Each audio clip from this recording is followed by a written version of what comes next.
Kicking off the list at number 10. Deadpool. The cancelled Deadpool 3 movie would have been pretty amazing over at Fox. We would have seen Logan and Wade on a road trip from hell. It would have been much better than the last time we saw them on screen together.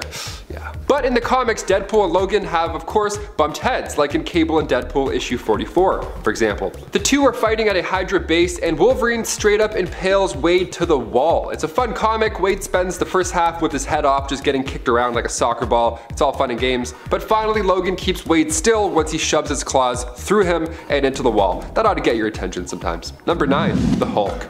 Going back to volume 1 of the Incredible Hulk issue 340 titled Vicious Circle, we find the Hulk and Rick Jones out in a blizzard. They're trying to drive, but it seems like they're only going in circles. Meanwhile, the Hulk is going nuts. He needed to get out of there. Like when you have to stretch your legs on a road trip, I get it, right? So he blasts the roof right off, and the X-Men just happen to be in the neighborhood flying by. The Hulk almost hits them mid-air after he jumps off. I would say good thing he didn't hit them, but he continued flying by and then hit a Pan Am passenger plane, so it's like, maybe he should have hit them then. So the X-Men were busy handling that, obviously, while on the ground, the Hulk landed and caused more damage. Wolverine tracked the beast down, and believe it or not, the Hulk almost snuck up on him. He couldn't catch the Hulk's scent, so it was really dangerously close. Wolverine popped his claws, turned, and then sliced the Hulk's arm, and they both looked at each other. And Wolverine, he walked away at this point. He retracted his claws. He's like, hey, remember who you are, Logan? Remember what you're doing. You're the bigger man here. And he's like, breathes, then he walks away, and then the Hulk jumps out at him and then starts it all over again.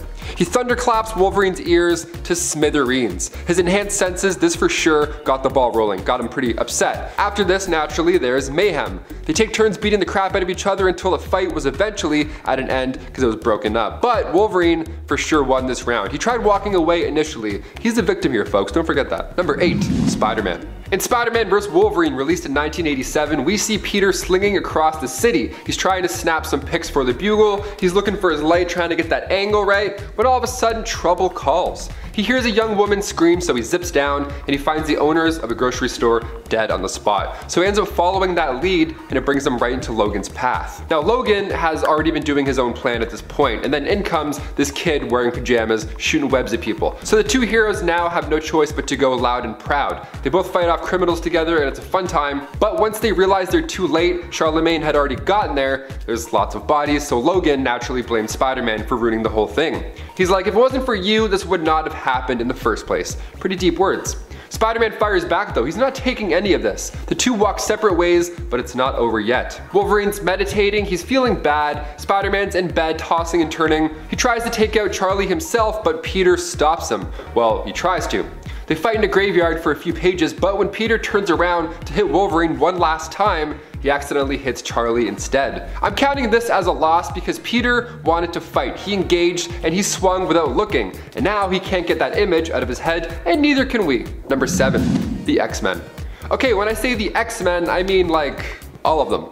Big yikes. Old Man Logan, one of the best storylines of all time, also one of the darkest. In a grim future where supervillains are taking over the planet, Mysterio pulls out perhaps one of his best tricks, if I do say so myself. If this happened in the MCU, kids would throw up gummy worms. They would be mortified. Mysterio tricks Logan into fighting the X-Men. He makes Logan believe that they're all supervillains, so Logan kills them all. He feels horrible, I mean obviously, so he runs off into the woods and he tries to take himself out. That's how bad he felt, but he vowed to never pull the claws out again after that didn't work. Even Santa Claus 2, starring Tim Allen, he's like, I can't do it. I made a vow, I can't do it. Number 6, Wolverine. Hey, question YouTube, if you fought yourself, who would win? In Logan, we got to witness Wolverine fight another Wolverine, but in the Age of Ultron comic, it was actually much darker, much more brain scratching at least. In Age of Ultron, the comic, we get to see this dark future where the Avengers are getting whooped. Ultron is using Vision as a conduit from the future, like the world's most painful game of broken telephone. The Avengers don't really see a way to get to Ultron and stop him, so they send Sue Storm and Logan back in time to find a solution. Now Logan wants to just straight up kill Hank Pym, just to make sure Ultron is never created. But in doing so, this opens up a dark alternate future, so when they go back, this new timeline that they've now created made the Kree-Skrull War move to Earth. So they run into the defenders of that timeline and also Logan of that timeline. Wolverine versus Wolverine, what a time. The time-traveling Wolverine beat alternate Wolverine, So everybody wins. Or loses. I'm not sure in this case. My head hurts, to be honest. Let's move on. Number 5, Teen Mutant. He doesn't have a name, so we'll just refer to him as Mr. Teen Mutant Boy, whatever you want to call him. He doesn't have a name because he's only around for one issue, spoiler alert, despite having an insane power. Let's talk about it. Ultimate X-Men issue 41. Now at first glance, he looks like a regular kid. He's got posters on his wall, one of which is Wolverine with the caption, "Be different," which is pretty amazing given how his day is about to go down. He wakes up, he's ready for school, he's looking for breakfast because he doesn't know how to make food. Apparently his mom is like the only one that can make him breakfast. So his mom's nowhere to be seen, so he doesn't eat. Only a pile of her clothes remain on the ground, and he's like, okay, so he goes to school. He doesn't call the police like a psychopath. If you ever see this, definitely call for help, absolutely. He continues on, he goes to school, but on the way there, he sees a collar on the ground on the sidewalk, but no animal. Again, more articles of clothing just strewn about. But then finally, he sees people. Okay, he's not going crazy. This is a good sign. We have real, like live people. Lovely. But I bet he wished that that wasn't the case. So he has this fantastic ability where if you're just near this guy, you don't survive to talk about it. He hears it from the guy in the poster himself, the Be Different guy, Wolverine. He finds him ducking out in a cave and breaks the news to him. What happened was when he hit puberty, he developed a specific mutation that radiates a series of toxins and acid-like poisons, and it basically wipes out any organic tissue. It turns it into vapor. So the amount of people that he ended up accidentally killing that day was in the 260s number, yeah. So he doesn't last for long because, well, Wolverine came out of that cave all alone. You do the math. Imagine your idol coming into a cave to kill you. It's not bad. I don't know. Could be worse. If Hugh Jackman killed me, I'd be like, okay. That's not bad. Number 4, Lobo. We've talked about comic crossovers quite a bit here on Top 10 Nerd. They're a blast, I mean, for the most part. DC vs. Marvel showed us some pretty entertaining battles. I mean, we got to see Captain America vs. Batman, Spider-Man vs. Superboy, and of course, Lobo vs. Wolverine. The third issue out of the 4, we find Logan bad-mouthing Lobo's favorite bar. Logan is talking smack and Lobo interrupts him with a nice chain to the chest. That ought to hurt. Wolverine ends up walking out of the bar smoking a cigar. Also, he's alive. How did this happen? We're not sure how this one ended up going down as most of this fight happened behind the bar, but to kill an immortal man, good on you, James. Number 3, Jean Grey. This next one played out in live action in everybody's favorite X-Men movie, X-Men The Last Stand. So good. It's not.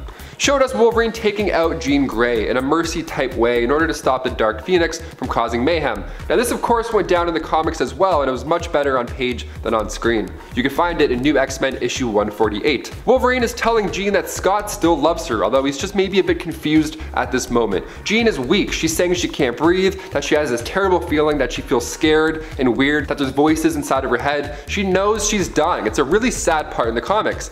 And Wolverine can't take the pain on himself, but he can take the pain away for now. Hugh Jackman is a wonderful actor, don't get me wrong, so is Famke Janssen, but the comic is way harder than the movie. This whole scene here gets my throat that little like, I get a little tight throat feeling. So let's move on from really sad to really gross, shall we? Let's finish off like that. Number 2, the Hulk. Mark Millar's Old Man Logan. We talked about it a little bit earlier. Let's talk about it some more, it's good. It begins in volume 3 of Wolverine on issue 66 to be specific, and this is a future where supervillains have won. They did it! Good job, supervillains, nice. Hulk and She-Hulk had kids, the Hulklings, who, not nice, we don't want to talk about that. They would beat the crap out of you if you didn't pay rent, basically. Everybody had their own territory at this point, so Logan had to pay up. So Hulk Gang ended up taking out Logan's family because they were bored. They're also a little messed up in the head if you didn't already put that together. So Logan heads back and sees the Hulk, and he's like, you know what, no more games, no more talking, I'm here to get this done. Logan gets Banner right through the old chest plate, but we all know what happens next. He hulks out, and then he eats Logan. If you can't beat him, you gotta swallow him. That's the rule, right? Now you think this would be the end of it, but that's not what this list is. Now is it? No, you already know it's about to change. That's when Logan pops out from inside Banner, the old C-section from hell. So basically if you eat Wolverine, just know that it's coming out one of any way he wants, essentially. And finally coming in at number 1, everybody. What if Wolverine killed everybody, the entire Marvel universe? Could he do it? Would he do it? Yes and yes. Written by Jimmy Robinson, released in 2006, this What If is based on Mark Millar's Enemy of the State series, taking place in Wolverine Volume 3 from issues 20 to 25. Now in that story, Wolverine is used to try and hunt down the Avengers, the X-Men, just everybody. The Hand and the Hydra were using him as a weapon. Baron von Strucker used him to steal documents from Reed Richards. It was the whole plan, right? It was a whole thing, but S.H.I.E.L.D. was able to capture him and heal him. In this what if, we see a world where Wolverine kept working for Hydra in the Hand. In this alternate timeline, everybody gets wiped out. Nick Fury is telling Cap and the others, I mean, sure, Hydra in the Hand is a concern, but like, we need to stop Wolverine first, like ASAP. That should be the first thing on our list right now. Thing is, Wolverine kills Spider-Man. He kills Iron Fist, he takes off Captain America's arm and leg, because whenever Wolverine is in trouble, Hydra just teleports him away. You can't really hit him. Susan Storm tried to make this force field trap that kept Logan in the same spot, with Magneto helping out as well, but while they were planning that, Wolverine snuck in and attacked them all through the floors, so everybody gets messed up there as well. Magneto and Sue Storm, gone and gone. Captain America gets claws in the head. Also gone. So Kitty Pryde phases her hand into Logan's head and kills him that way. You gotta end the list on a horrible note, you know, because why not? Kicking off the list at number 10, Captain America. Wolverine Origins began back in 2006. It ran for 50 issues and it kicks off with Wolverine on a mountaintop with the Muramasa blade. Now he's had all these memories returned to him from the events of House of M, and now he wants a little payback on all those responsible for messing with his life. He took on Nuke in the Vietnam fields, and then in issue 4, Captain America joins the battle. They take turns bashing each other in, metal slashing around, they're just punching each other in the head. It's good fun. Cap gets the upper hand on Logan when he crushes the tendons in Wolverine's forearms, but a mighty kick to the hematoma lump on Steve's thigh buys Wolverine quite a bit of time to recover. Cap catches up and the fighting resumes, but Wolverine has the blade this time around, and an injured Captain America stands no chance. If it wasn't for the X-Men intervening at the last second, Cap would have lost a lot harder. And before we continue on with this list, if you want to go ahead and give this video a thumbs up, that would be awesome. You know, it helps us out so much, and then in turn we can help you out and bring you that nerdy goodness. So hit that thumbs up, you guys are the best. Back to the list. Number 9, the Hulk. He's fought the green guy quite a few times, okay? And for this one, it's not really a fight per se. Savage Wolverine began back in March 2013 from Frank Cho. The series ran for 23 issues. Now when a S.H.I.E.L.D. Geological Department vessel with Shauna the She-Devil crashes onto the Forbidden Island, Wolverine wakes up now in Savage Land. His claws are immediately out, as they should be, and this comic wastes no time. A Velociraptor attacks him right away. What a rude awakening. He saves a S.H.I.E.L.D. agent, takes off a head or two, and then heads back to the ship. Shauna the She-Devil greets him with joy and then fills him in. She was assisting a team of surveyors in mapping out the western part of the Savage Land when all their gear went dark, just like that. Some machine in the land's center was creating a dampening field, so now they're all stuck there. Shauna gets killed, but later on resurrected by the Neanderthals. Wolverine continues to find this machine, but he has no idea that she came back to life. But when Shauna meets up with Amadeus Cho in issue 3, some new info comes to light. That machine is also powering the jail cell for a powerful ancient alien in the mountain. And Wolverine is about to shut it down. How lovely. He takes on some giant gorillas, and when he gets close to the machine, the Hulk shows up. They're about to talk it out when one of those giant gorillas returns and then bites the Hulk. They fight it out a bit, and then Wolverine jumps in and quickly ends the action with one swift shink to the brain. That ought to do it. Number 8, Cyclops. The X-Men Schism storyline from writer Jason Aaron comes a 5-part story that begins with Wolverine acting as Cyclops' bodyguard at an international arms control conference in Switzerland. Mid-speech, Kid Omega returns, and he makes everybody start spilling all their horrible, deep, dark secrets. Cyclops and Logan are immune to this because, you know, superpowers. Sentinels are soon deployed worldwide, and a new Black King of the Hellfire Club is elected, Cade Kilgore. Cade's first plan of attack is to surprise the X-Men at the opening of a mutant history museum, and then the world is chaos. The only mutant left standing is the young Ida Okonkwo. Wolverine tells her to run, but Cyclops argues for her to stay as she's the only one that could possibly save everybody there. Ida ends up taking out the Hellfire henchmen, she saves the people, but Cyclops and Wolverine are arguing over if this was the right call to make. As the Sentinel approaches Utopia, Logan is imploring Scott to join the other kids and leave the island, because he plans to blow it to smithereens. They're not seeing eye to visor, so Scott makes it personal to get Logan's attention. He says, out of the blue, "She never loved you, by the way. You always frightened her."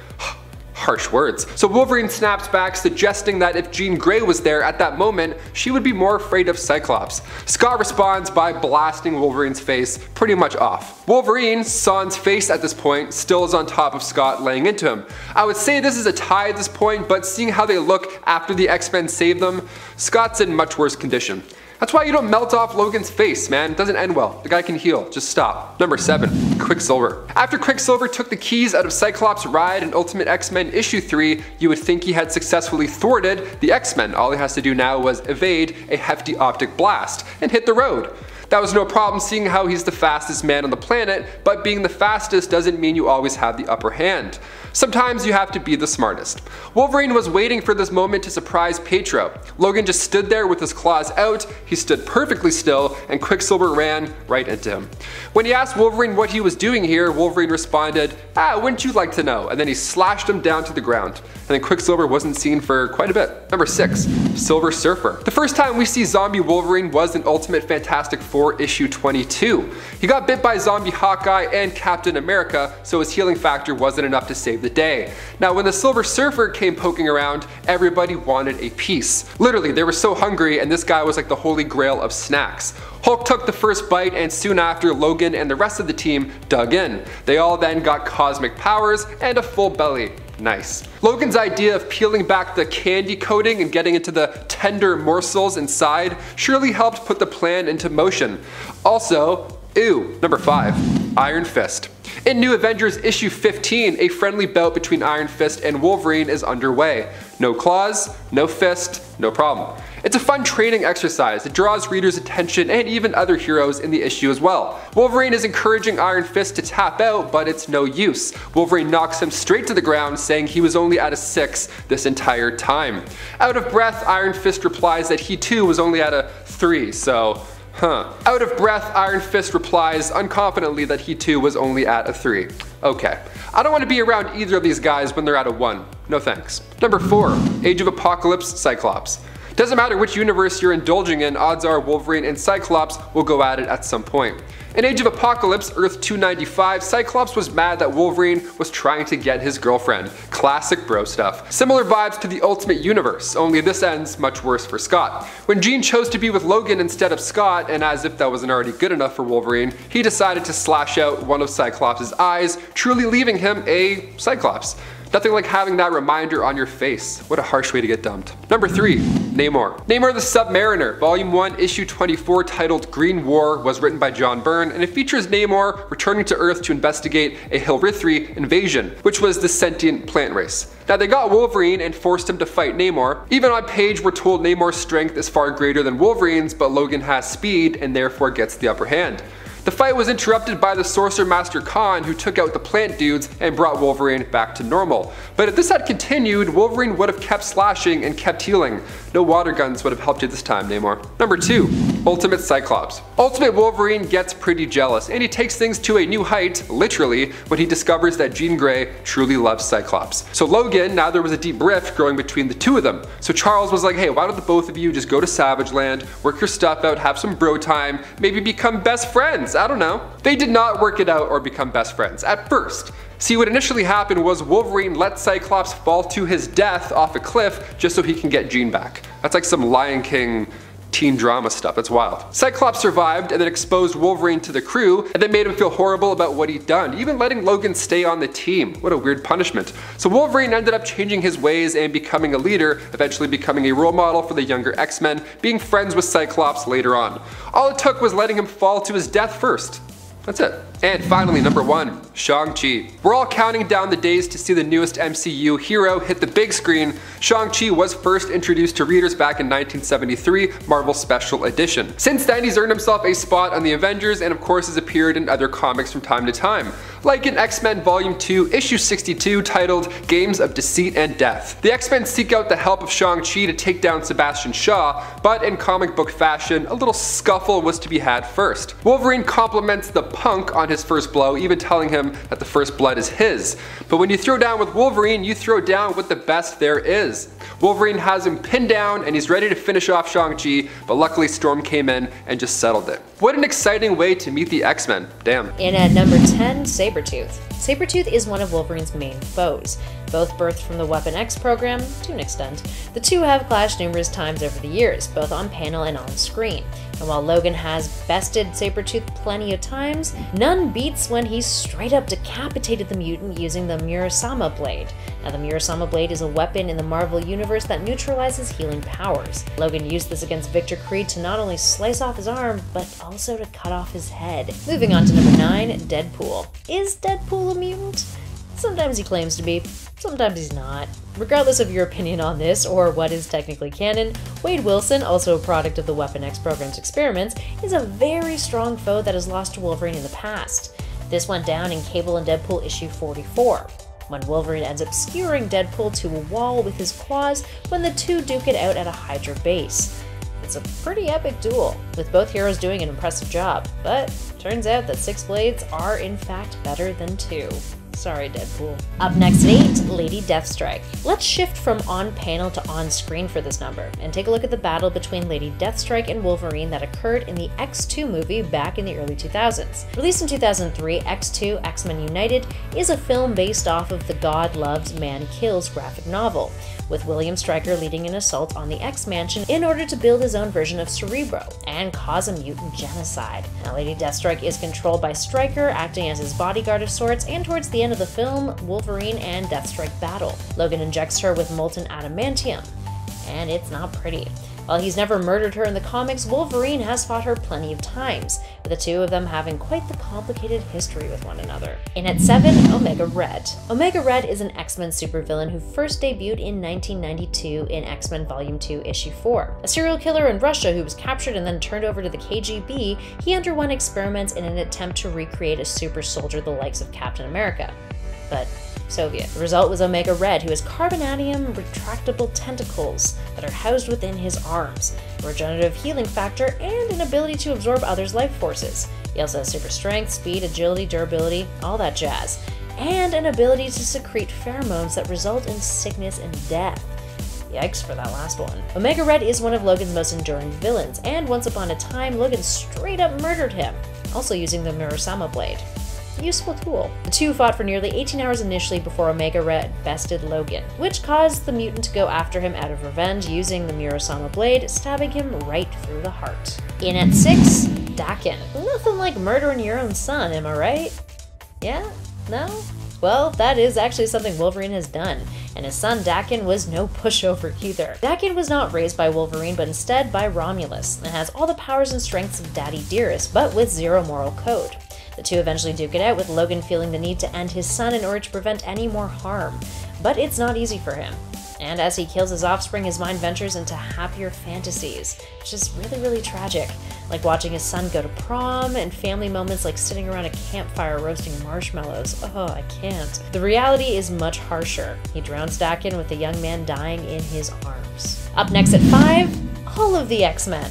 From Old Man Logan. This one is a little dark, as if drowning his own son wasn't. So once upon a time in the Old Man Logan series that takes place in the alternate universe of Earth 807128, the world's supervillains took over, largely slaughtering most of the superheroes on the planet. And in the process of this conflict, Mysterio created an illusion to trick Logan into thinking that the X-Men were actually villains, luring him into battle and ultimately resulting in him unintentionally slaughtering all of them. After the illusion was lifted, Logan was filled with grief, ran into the woods, and tried to commit suicide.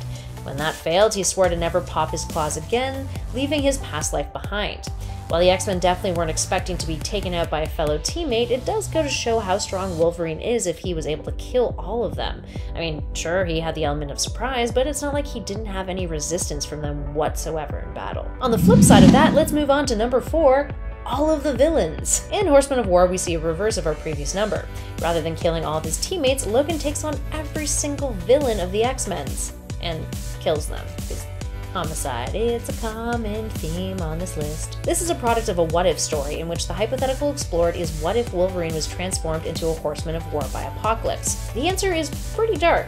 Wolverine becomes the ultimate threat, not only killing Apocalypse himself, but going on a murderous spree in which he knocks off every known criminal and villain. His victims include Magneto, Mr. Sinister, Sabretooth, Mystique, Juggernaut, and more. Because of this massacre, the rest of the world got so concerned that governments actually started to hunt him down. But they didn't need to be that concerned after all.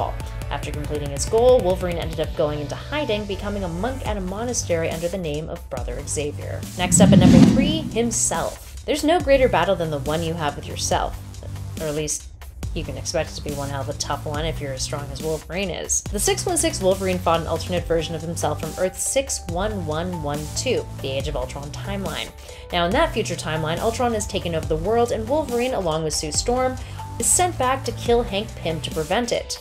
Hank being the man who created Ultron in the comics. Now once they've done that, they return to their own timeline only to discover that it has radically altered it for the worst. With Hank dead, the Kree-Skrull conflict spread to Earth and created more devastation. They end up encountering the Defenders in this timeline, and Wolverine ends up fighting himself, with the time-traveling Logan killing himself in the brawl. In at number 2, Magneto. Magneto generally has the upper hand against Wolverine. Logan's skeleton is plated with adamantium after all, which is metal. Magneto even once ripped it from his bones in one of the most disturbing attacks on an X-Men member in history. But Wolverine has gotten his day in the sun as far as the Master of Magnetism is concerned.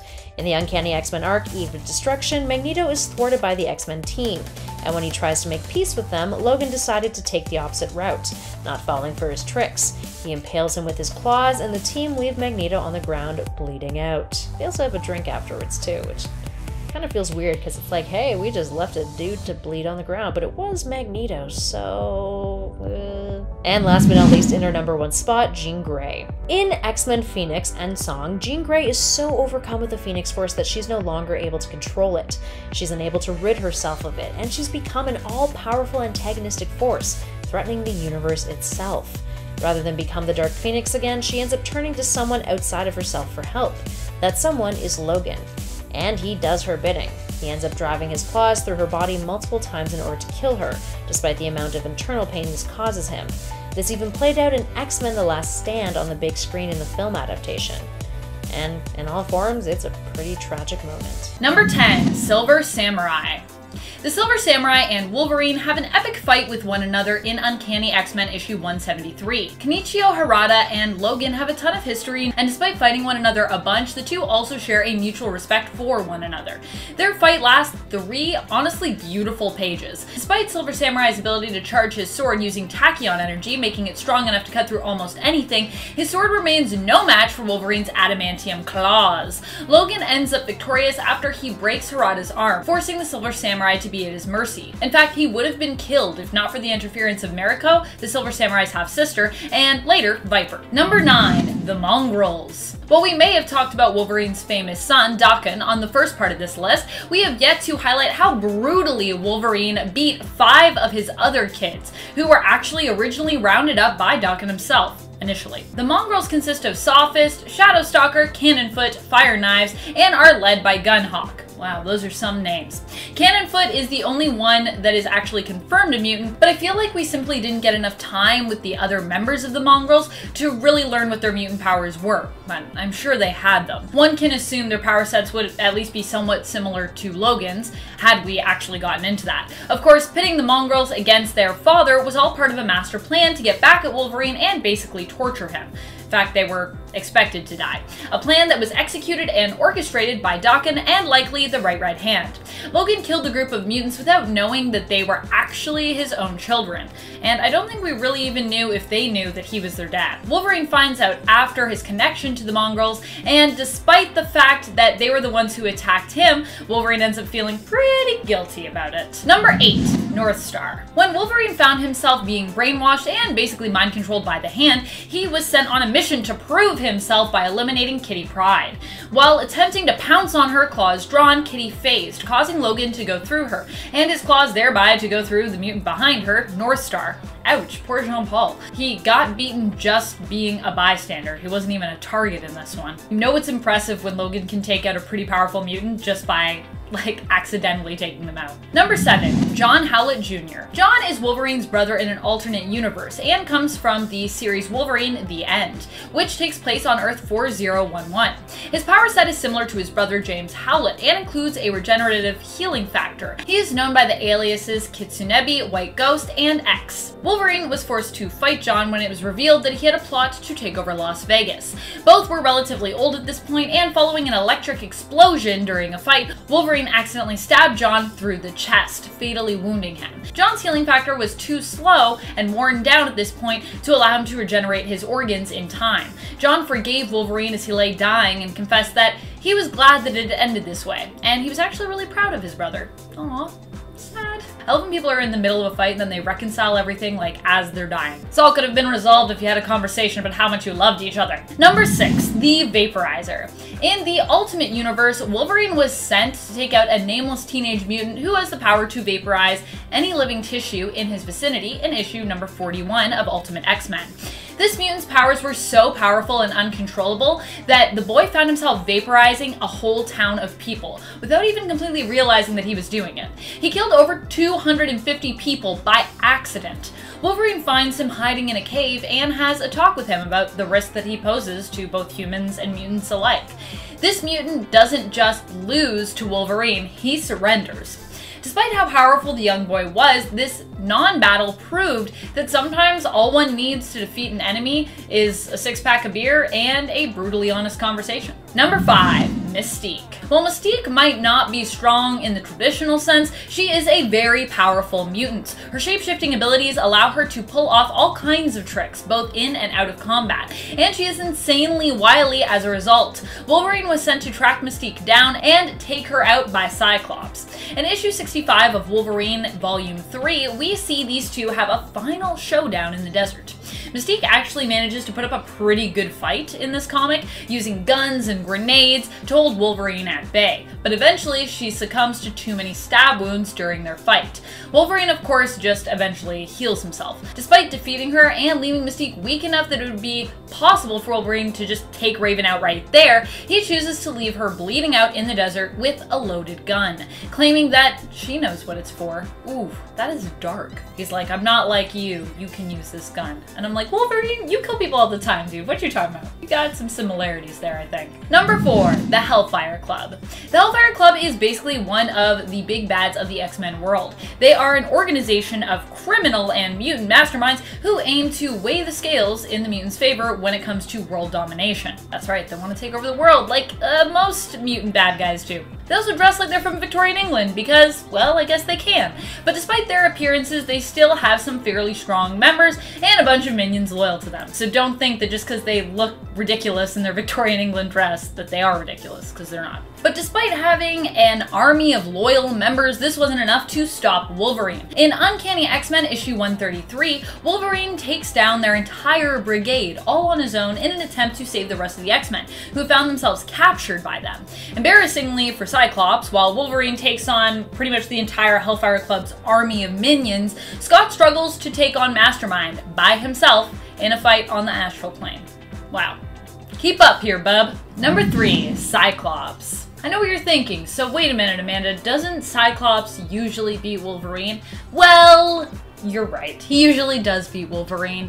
However, there have been a few occasions where Wolverine has come out on top. One, in the 90s animated cartoon, there is a scene where Wolverine fights Cyclops, except it isn't really Cyclops, it ends up just being a robot, as Cyclops at the time is getting married to Jean Grey. However, Wolverine does best this simulation of Cyclops, which is pretty impressive, even though it's just a simulation. And number 2, there is a time when Wolverine comes very, very close to basically killing Cyclops, in my opinion, and that would be in X-Men Schism. At the end of X-Men Schism number 4, we actually see that Wolverine is just about to finish off Cyclops, claws drawn, about to smash him right in the face with those claws. We pick up on X-Men Schism number 5, and the two continue to fight. It seems that Cyclops is basically blasting Wolverine down to bones, but the cool thing about this is that Wolverine is still intact. Although he doesn't have a lot of flesh on him, he's still actually able to fight Scott. And he actually probably would have finished them if it wasn't for Hope coming in and defending them from the Sentinel that's about to basically, well, kill both of them at that point. Still, if they'd continued, I'm telling you, those claws would have gone right into Cyclops' eyes, right into his head, and he'd be dead. Number 2, Gorgon. These two faced off in Wolverine Volume 3, Issue 31 during the Enemy of the State story arc. Gorgon is known for being a fearsome villain who can, as his codename implies, turn enemies to stone with one simple glance. In fact, Gorgon has actually successfully killed Wolverine before. That's just how even of a match he and Wolverine are. He then had Wolverine resurrected and brainwashed him so that he might use him as his own assassin, turning him against his friends and colleagues in the hero community. In the end, though, Wolverine got him back, and he got him back good. During their fight in issue 31, Wolverine seems to take a page out of Perseus's book. He defeats Gorgon using his own claws to reflect his own gaze back unto himself, turning Gorgon into stone before shattering him into a million pieces. Number 1, X-24. We gotta occasionally go cinematic when talking about Wolverine, and though we've already talked about Wolverine vs. Wolverine on the part 1 of this list, that was an alternate version of Wolverine himself in the comics, and this is a clone, younger, more durable version of him from the same universe in the film Logan. Geez, I love this film. If you have time to rewatch this film, go do it, it's so good. Wolverine takes on X-24 more than once in the film, and although he has help in defeating him, regardless, it's still a fight worth mentioning, as X-24 was stated by Hugh Jackman to be like Wolverine, but in a permanent berserker rage, which is terrifying. That's like an unstoppable version of Wolverine, but he stopped it. It's also impressive to see an old and rundown Logan even manage to take on X-24, even with the assistance of Laura, aka X-23, and her friends. And sure, Logan himself died in the end, but really only at the cost of helping to actually take out X-24.